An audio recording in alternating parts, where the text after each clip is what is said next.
saya bisa kayak gini semua tuh secara nggak sadar karena emang kita menjaga hati itu. Betul. Kalau nggak 1 miliar mana bisa cair tuh.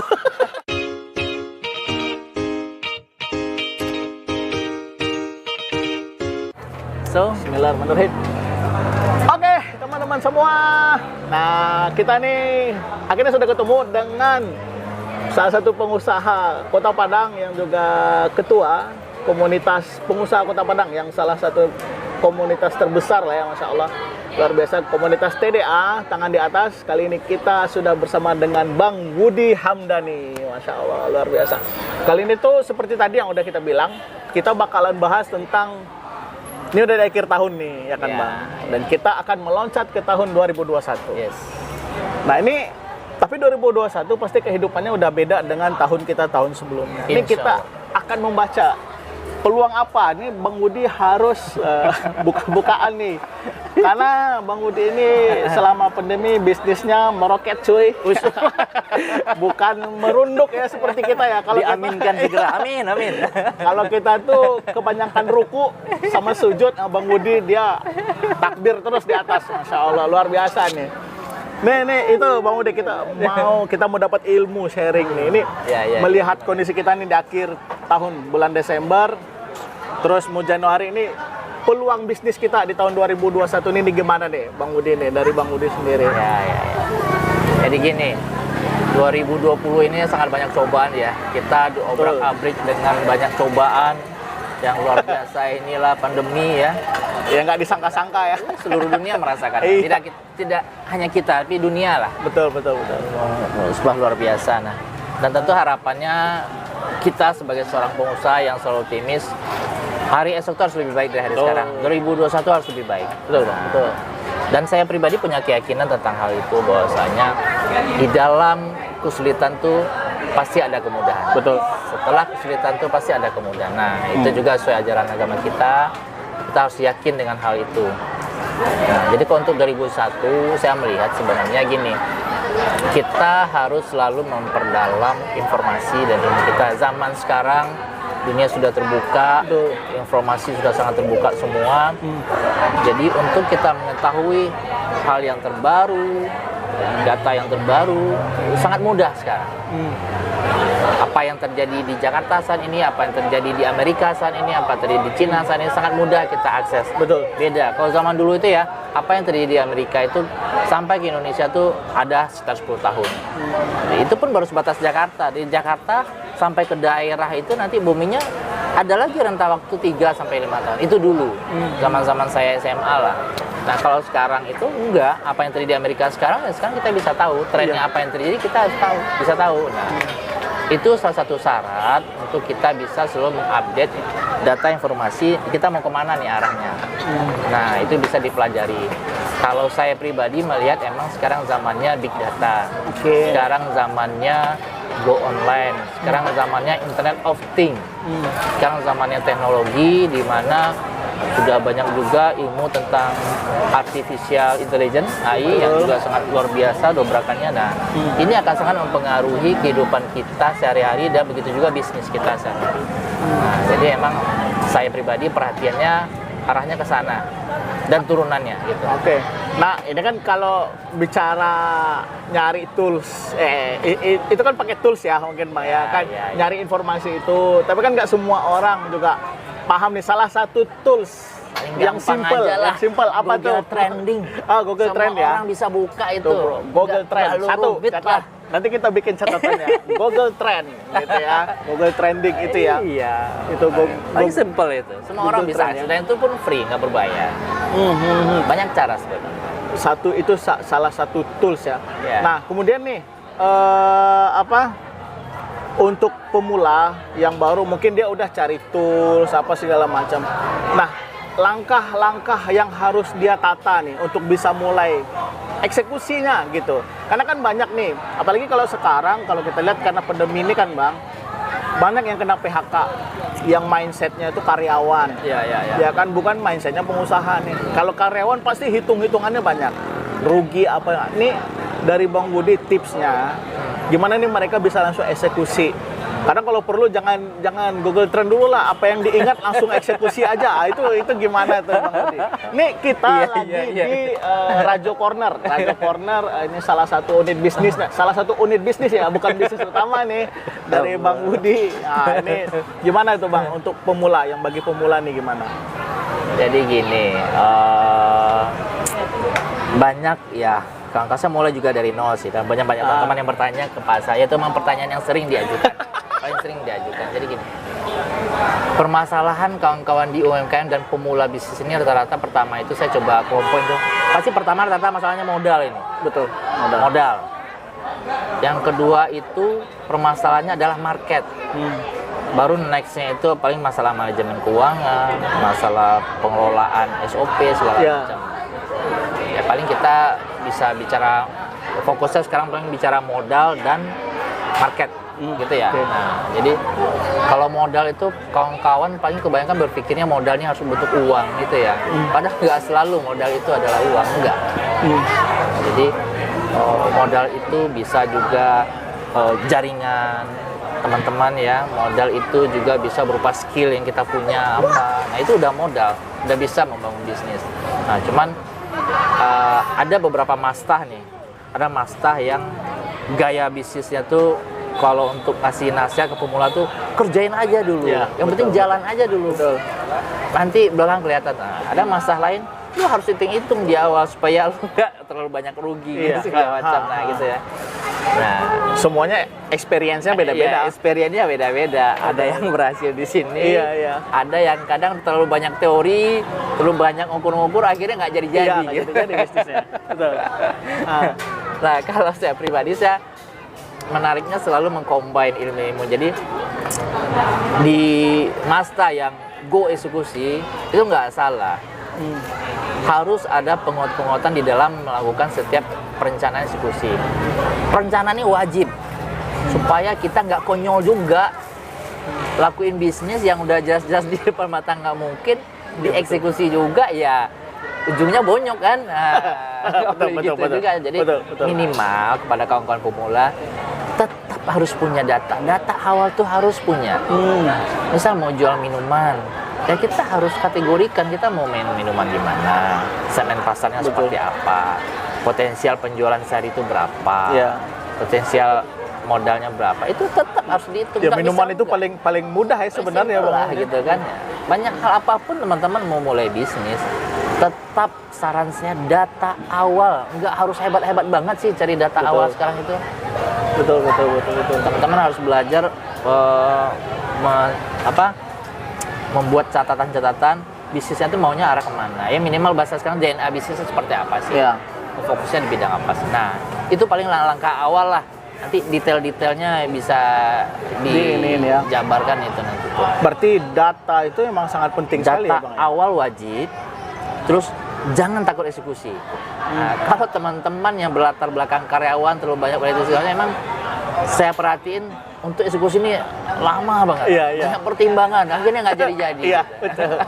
Padahal kalau dia eksekusi, sebenarnya karyawan dengan pengusaha itu juga nggak ada bedanya ya Bang ya. Dia kan kerjaan di kantor, kalau nggak dia coba, nggak dimarahin bosnya, nggak tahu salah kan sebenarnya.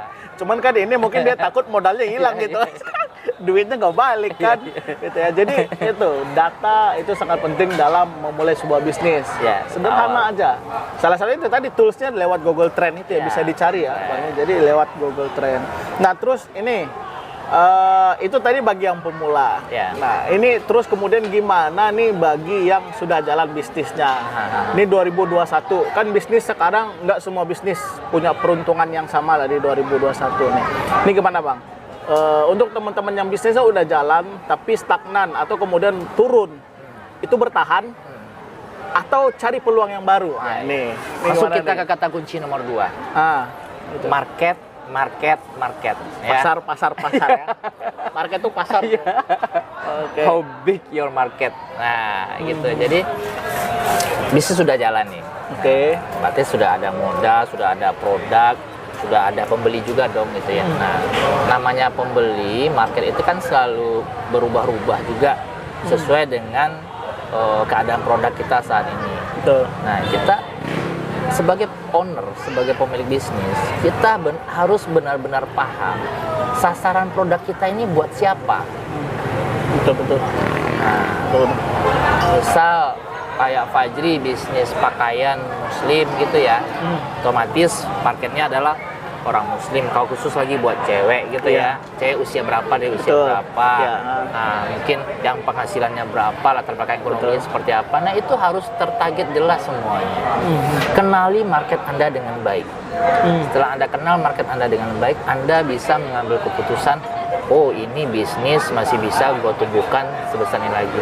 Oh ini bisnisnya sudah susah ini, harus cari alternatif.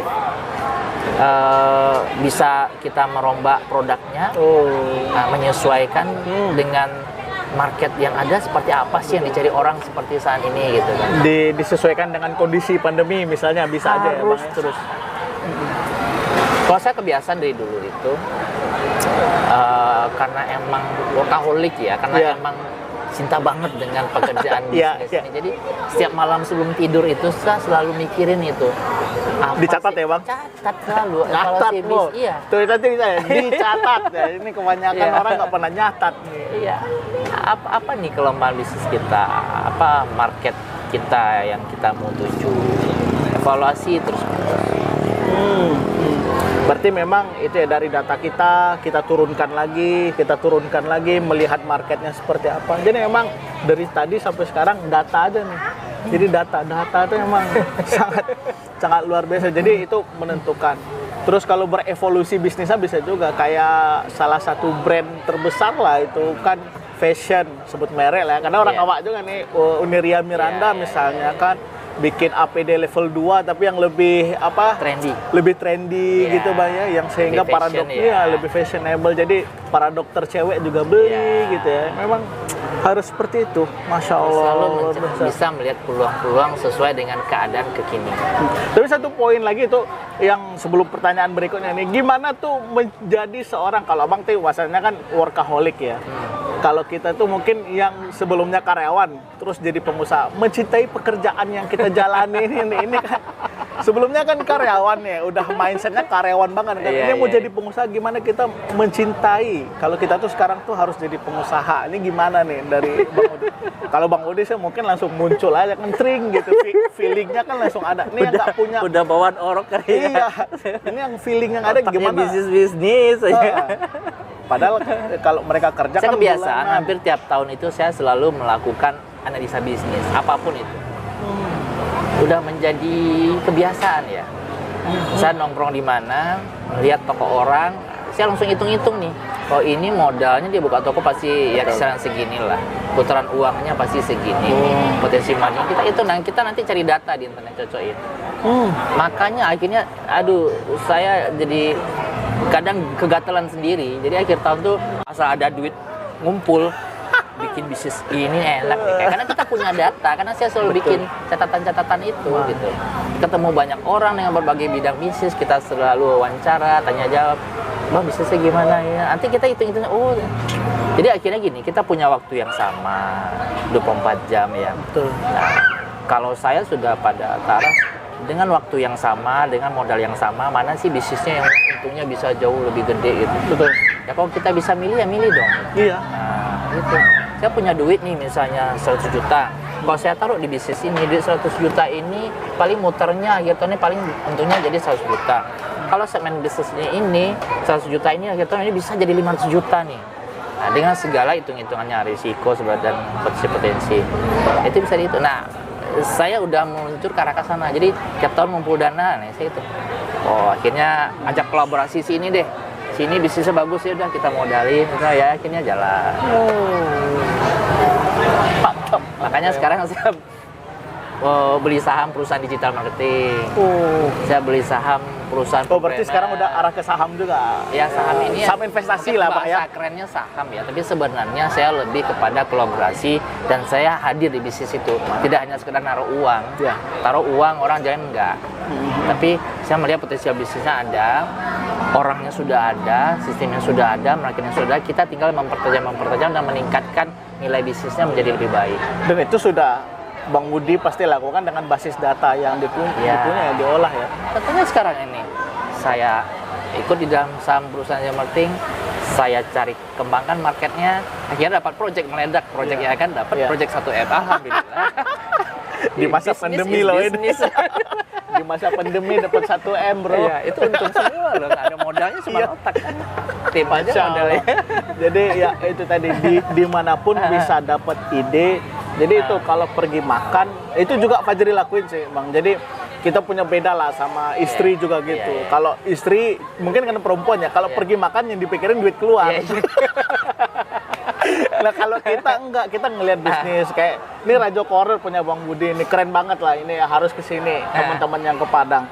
Itu kita ngelihat prospeknya gimana, bisnisnya gimana, dan ini Rajo Corner ini kuliner tapi salah satu yang bisa dikatakan terdampak ekonominya, terdampak pandeminya sangat minim lah, boleh dibilang ya, Masya Allah. Karena memang DNA-nya keren banget lah, ini banyak menunya, banyak segala macam, bisa mengakomodir banyak pihak kalau di Rajo Corner ini. Memang kalau makan itu kemana-mana ya jangan cuma sekedarnya itu, tapi memang ada kita lihat kiri kanan, potensi segala macam ya Bang Budi. Tuh ya, nih tips dalam berkolaborasi dalam bisnis ini gimana? Ini ada pertanyaan nih Bang Budi juga, waktu istri Elsa itu pernah diundang di salah satu seminar lah. Itu ada pertanyaan yang sama gitu. Mungkin kan kami pemula kan, kami juga bingung menjawab tentang kolaborasi ini. Apalagi utamanya orang Minang. Nah ini, orang Minang tuh di mana-mana dipertanyakan dalam hal kolaborasi bisnis ini. Nah ini menurut Bang Budi ini yang sudah berinvestasi banyak di unit bisnis yang lainnya, ada teknologi, biasanya Bang Budi banyak lah. Ada teknologi, kuliner, terus usaha oleh-oleh juga ada, oleh-oleh Kota Padang. Nah itu gimana tips dalam berkolaborasi itu? Itulah, soal kolaborasi ini sangat kenyang banget. Kenyang banget. Dari awal SMA, kuliah, bangun bisnis itu sebenarnya berbarengan sama teman-teman sih. Lahirnya W8 itu pun juga dari barengan sama kawan-kawan. Bisnis berdua, bisnis berempat, bisnis sampai 23 orang yang punya saham pernah juga. Ngumpulin, kalau histori bisnisnya tuh, waduh udah banyak banget lah. Pernah punya cucian mobil, pernah bisnis tower Telkomsel, tower juga. Itu investornya sampai 23 orang ya.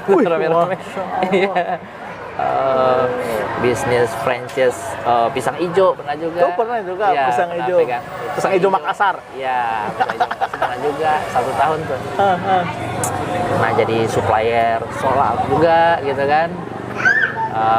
Macam-macam deh. Jadi pernah dibikin daftarnya, jadi setelah saya lihat daftarnya, ternyata sejak 2009, 2008 itu hampir tiap tahun saya ada bisnis baru yang saya kerjasamain sama orang.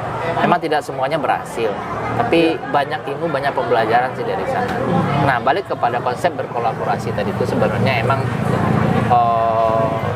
kayak kita mencari pacar, mencari istri sih ya. Jadi emang kita harus memperhatikan bibit, bobot, bebetnya. Tidak hanya lawan bisnis kita aja, teman bisnis kita aja, tapi juga potensial bisnis itu sendiri. Nah itu emang harus dipertimbangkan sedemikian rupa. Dan yang penting dalam setiap kerjasama, kolaborasi itu adalah keterbukaan manajemen. Yang paling sering itu terjadi adalah selalu miss, apalagi orang Padang ya. Kalau Allah usah sama adu-adu sih, nah ada yang bertahan sampai 2 generasi dong. Betul. Sejarah membuktikan gitu. Nah, ada yang bertahan, orang awak bekerja sama yang sampai bertahan 2 generasi. Betul. Pasti deh kok baca kak di tengah jalan, apalagi kalau pecah. Untung baca kak, rugi baca kak aja. Gitu Itu tadi. Nah, terakhir nih, ini pertanyaan terakhir. Mungkin juga untuk pebisnis pemula yang dari karyawan. Ini kan berbisnis tuh Bang Budi kan bukan cuma Bang Budi sendiri ya, ada istri yang mendampingi ini. Ini tipsnya, ini tips terus dari tadi. Memang karena kita pemula ya, ini Bang Budi ini udah senior, jadi kita harus minta jurus tipsnya terus. Gimana nih menggabungkan visi dan misi lah suami istri ini untuk kita bisa bisnis bareng-bareng. Karena kan nggak semua ya, istri kadang nggak sevisi sama kita, suami juga nggak sevisi. Ini gimana yang baru mau, apalagi yang baru mau mulai nih bisnis. Kadang yang udah mulai aja masih bisa bertengkar kan. kadang si suami pengennya cepat, si istri pengennya lambat-lambat kan. Nah, ini gimana Iya, iya. menggabungkan ini? Menarik sih pertanyaan. Iya, ini untuk pebisnis pemula ini di perlu tahun nih, Bang. pertama pernikahan kita, Bang dia udah punya bisnis sudah jalan. Oh, udah jalan ya. Tahun waktu pertama nikah. itu istri ikut membantu di WH8 tuh. Nah, Jadi karyawan ya? jadi tim. Oh, jadi Ya, jadi tim ya. Tapi sering kena marah. sering kena marah, jadi akhirnya ngambekan. Iya. Itu momennya lucu banget tuh. Aduh. Karena kita kadang keenakan kerja, kadang kita nganggap ya standar kita harus jalan dong ya, Betul. kayak karyawan juga kan ya. Betul. Jadi dia dikasih tugas nggak clear ya, kadang ke bawah juga marah, walaupun sendiri kan. Nah gitu. Jadi akhirnya kita saling introspeksi lah. Memang keterbukaan itu sangat penting di dalam sebuah hubungan. Jadi akhirnya sampai nangis tuh istri. Oh, gitu. Pokoknya ada marahnya serius gitu kan, karena kita bicara bisnis profesional kan. Betul. Ini bicara masa depan nih. Iya. Ya, tapi itu jadi pembelajaran. Jadi ternyata dia maunya begini, kita maunya begini. Nggak bisa dipaksa kalau emang dia nggak cocok untuk posisi itu. Jadi akhirnya ambil kesimpulan ya udah, mama di rumah aja dulu. Nggak usah ikut di dalam bisnis. Oh, gitu. Nah, fokus di rumah. Nah, cuman akhirnya kita carikan aktivitas istri, kegiatannya yang bisa produktif. Karena sekarang saya udah punya anak 4. Nah, waktu usia anak 1, anak kedua lahir itu kan istri di rumah ngurusin anak. Kadang kasihan juga kalau aktivitas rutin seperti itu kan bikin stres juga betul. ya. Jadi saya mikirin bagaimana istri produktif dan dia juga senang dengan kegiatannya. Pelan-pelan sukanya apa. Awalnya istri sebelum nikah nggak bisa masak malah. Nah, tapi karena tuntutan pelan-pelan diajarin. Udah bisa. Akhirnya bisa masak. Akhirnya jadi keenakan masak dan saya melihat kayaknya dia menikmati masak gitu kan. Apalagi kalau dipuji-puji gitu. Itu jurus udah lah, jurus ya. Jurus dan Ya, modus. ya. Nah, jadi akhirnya dapat kesempatan untuk produksi dan awalnya saya keliling teman-teman. Ya. Alhamdulillah sekarang akhirnya bisnis kuliner tumbuh. Bisnisnya tumbuh ya. Betul. Mantap. Itu alami banget tumbuhnya. Nah, itu Bang Budi ikut campur juga. Itu tetap ini ya. Saya backup di belakang. Cuman mungkin karena udah cocok dengan passion istrinya, jadinya konflik awalnya itu emang ini ya. murni saya hanya supaya istri ada kegiatan. Nanti untung nanti pikirin. Nanti kamu bikin enak, kita jual ke orang gitu. Jual murah aja, penting orang pun senang. Wah, ini enak nih, saya suka banget somai itu. Pokoknya asal saya suka makanan apa, makan ke suatu tempat nih. Wah, ini enak banget. Ma, bikinin dong, Ma. Ini saya enak, bisa lebih enak dari ini nggak? Bikin kayak ini. Nah, kayak gitu. Itu somainya kebiasaan. somai Mama Mia. Itu menu utama di favorit di Raja Corner. Iya, nah itu tuh. Akhirnya tumbuh dari arisan ke arisan, akhirnya kita bikin booth, akhirnya kesibukan istri, sampai akhirnya nggak bisa ngelayanin kita. Biasanya pagi itu siapin handuk, siapin baju. Ini karena sudah ada orderan pagi, nggak bisa ngapain.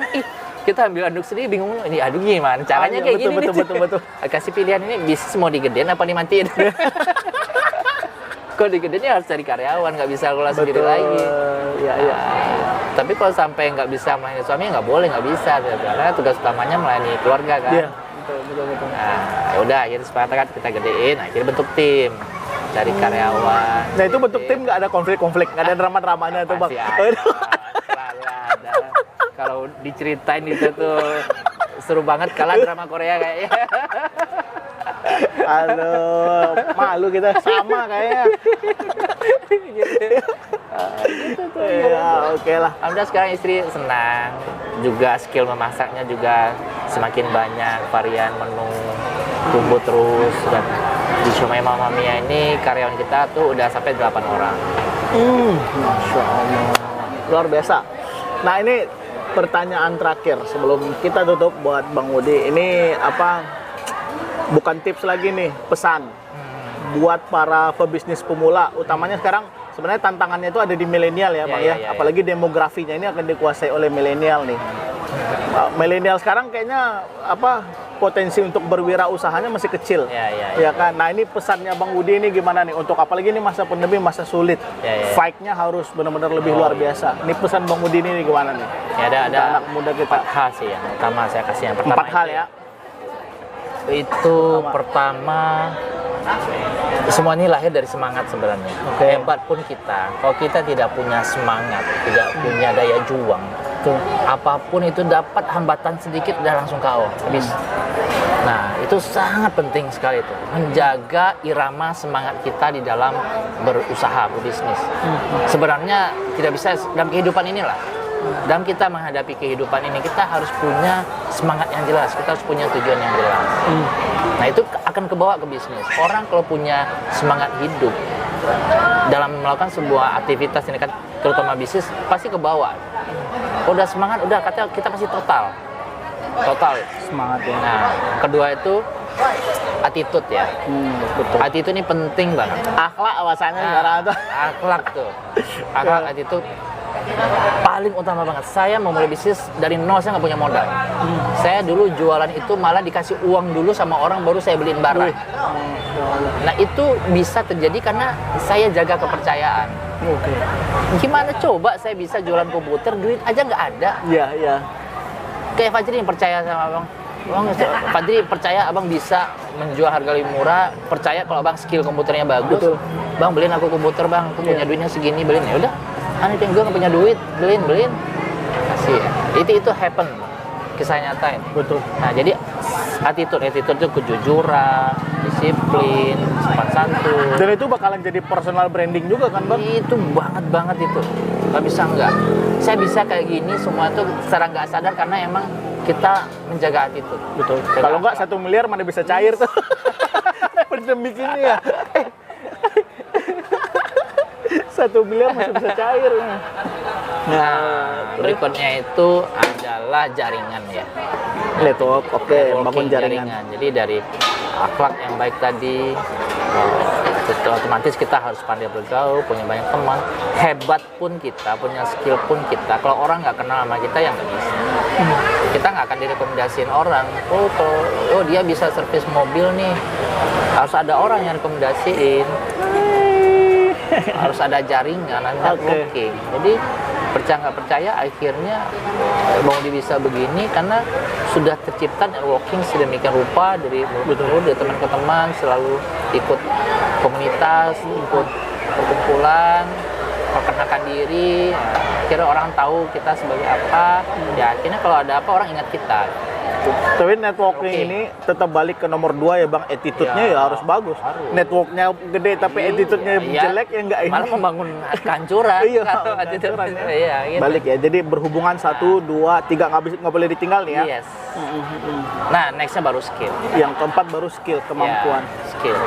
Jadi bagaimanapun anak-anak muda sekarang harus cari skillnya apa ya. Walaupun itu hanya sekedar cuap-cuap ngomong, jadi motivator apa, tetap harus skill punya bisa skill. dipelajari lah ya. Skill apapun, skill bisa dipelajari ya Bang? Bisa ya? Skill, itulah apa poin tadi. Ini luar biasa dan jadi semangat juga. Sebelum video kita udah banyak cerita dan itu nggak bisa dipublish ya karena itu mentoring internal kita yang nggak bisa dipublish. Jadi teman-teman semua itu 4 hal, apalagi yang anak-anak muda. Ya, jadi yang pertama itu semangat, yang kedua itu adalah attitude-nya, kemudian yang ketiga jaringannya, yang keempat baru skill-nya. Ini luar biasa. Dan saya baru ketemu 4 ini. Kalau biasanya kan banyak juga sih, tapi ini 4 ini sebenarnya kesimpulan padat dari semua hal yang udah banyak dibilang coaching apa yang 4 hal ini aja dilakuin, insya Allah bisnisnya bakalan cair tuh 1 miliar di kala pandemi. Demikian ya, ketemu lagi dengan Uda Fajri. Assalamualaikum warahmatullahi wabarakatuh. Waalaikumsalam warahmatullahi wabarakatuh. Makasih Uda Fajri.